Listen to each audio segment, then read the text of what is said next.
আমি দেখলাম অসংখ্য মানুষ স্ট্যাটাস দিয়েছে, পোস্ট করেছে।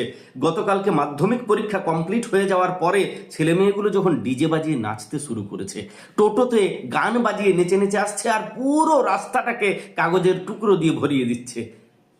সত্যি আপনি অবাক হয়েছেন?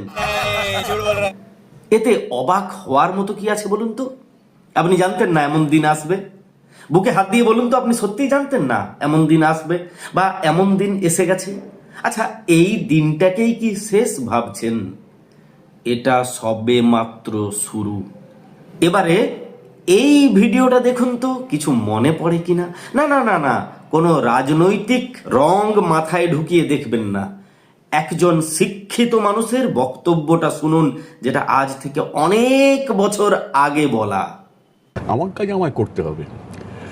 আমরা বুঝতে পারছি রাজ্য এমন একটা বিপদের মধ্যে ক্রমশ চলে যাচ্ছে, আমাদের কথা মানুষকে বলতেই হবে। কি হচ্ছে রাজ্যের কৃষি ব্যবস্থা, এই আত্মহত্যাটাই কি আস্তে আস্তে পশ্চিমবাংলার চরিত্র হয়ে যাবে? ছিল না তো আগে। এগুলো মানুষকে আমরা বলবো না? পশ্চিমবাংলায় যদি কলকারখানা না হয়, ছেলেমেয়েরা যারা এখন কলেজে পড়ছে, ইঞ্জিনিয়ারিং কলেজে পড়ছে, অল্প লেখাপড়া জানে, ভালো লেখাপড়া জানে, তাদের ভবিষ্যৎটা কি? তো শুধু সিপিএম তৃণমূলের ব্যাপার না, এই ছেলে মেয়েদের কাছে আমাদের কথা বলতেই হবে। তাতে ওদের কি লক্ষ্য, কি ওদের প্রতিক্রিয়া আমার দরকার নেই। কিন্তু